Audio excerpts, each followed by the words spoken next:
Instead of the path of least resistance, I started choosing the path of most resistance to prepare myself for the journey that was coming my way. And you realize through hard work, you can outwork anybody.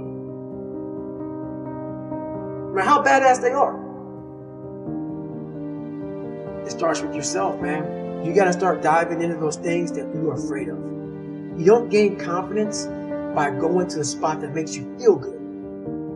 It's going to be a false reality. And the second life gives you that challenge, all you want to do is go back to what gave you confidence. Is that happy spot. No. What gave me confidence was spending years at a kitchen table trying to learn how to read and write on my own. Realizing I can't learn the way you learn. I can't.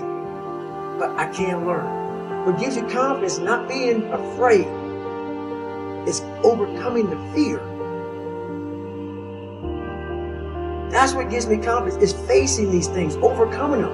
And maybe not overcoming them every day, but facing them. And facing them, facing them. Pretty soon like this, you know what, man, this is where it's at. It's not in that comfort zone. It's in the discomfort zone is where my confidence is getting built. Mm-hmm. That's where it's getting built. Happiness, peace, enlightenment, it's all up here, man. It's all up here. It's all up here. You just got to go and face it. And that's the hard part. The physical standard is not what they need to meet. It's a mental standard you must meet in life.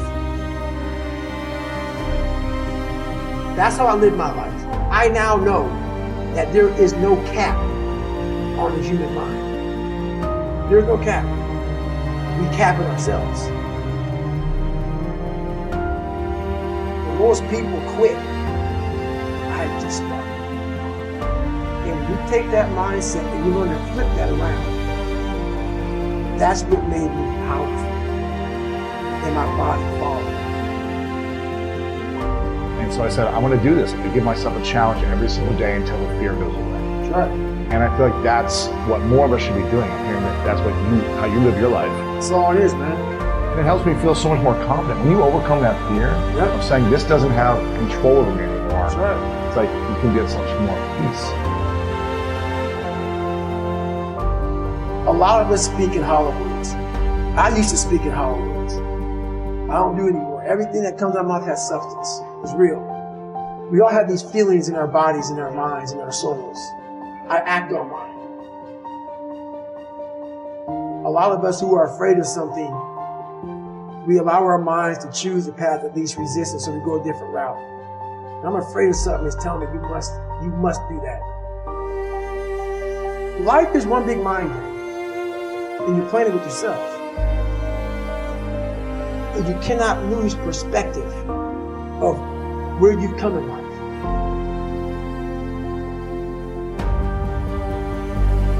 I'm trying to give people a different thought process in life, where failure, hell, disappointment, discomfort is a great learning tool. And many people don't understand that, but it's these few moments in life that you have. Like for me, I always talk about it. Rocky won round 14. That 1 2-minute and 13-second clip of Rocky getting up when Apollo knocked him down. That one clip, when I was going through a very bad time in my life, I saw what I wanted to do. It wasn't a guy that won. It wasn't a guy that won everything he did. It was a guy that kept getting up after being knocked down. So I realized that 2 minutes and 13 seconds changed my life. That's all it was. I saw something that I needed to be in the world I was living in. Maybe my story will give someone the 2 minutes and 13 seconds they need to change their life. Everybody's got a story. We don't share it on social media.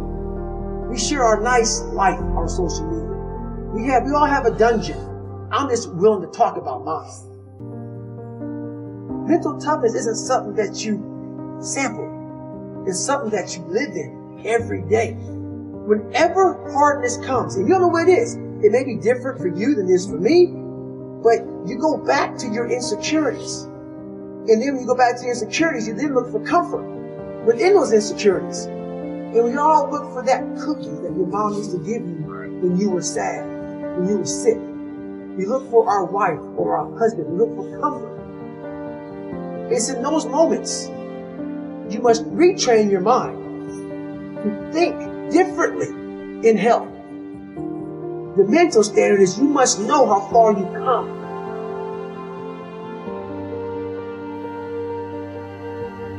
I walk in a room now and I know the hours and years and decades I put into David Goggins. That's something, it's not on the wall. It's not a trophy on the wall. It's not a medal on your neck. I don't care how you perceive David Goggins, because through my journey, I figured out the one piece I was missing. I thought it was cars. I thought it was women. I thought it was money. I thought it was everything.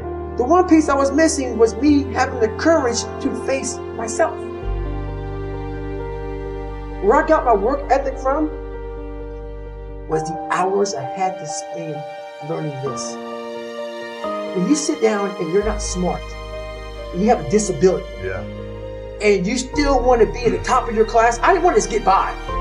When I realized that I can learn through hard work, and I can beat the valedictorian in school if I got put in 10 hours more a day than he does. You know what kind of strength comes from that? When you're sitting down, that guy that valedictorian studied for an hour, and you know I caught you. I have the work ethic to catch you. That's where David Goggins got really invented. Was at a kitchen table with 20 spiral notebooks that were empty, and then they were full. And when you can go through that, I still have them in my storage unit. You go through these spiral notebooks of your life, and you're like, this is how I learned. This is unbelievable. It wasn't until I got real sick and my life got real quiet. I went from running 205 miles in 39 hours to I couldn't get out of bed. My life was taken from me.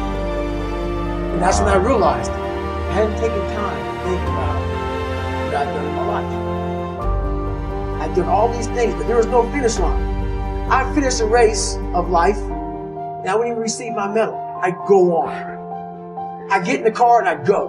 When I started figuring out life, that I was leaving so much in the tank. Once I realized, my God, man, I was this dumb, fat kid being bullied, and now I'm a 180-pound person, lost 106 pounds in less than 3 months. Learn to read, learn to do this, learn to do that. I was like, I need more. I was fueling my mind with everything. And I never took time to say, my God, you came from this hell, and you're here. I had come 8,000 miles from where I started. But if you never know that, you're still in the $7 a month place. So it's that quiet place. It's that place by yourself. It's those hours and years and decades by yourself in the grip of life.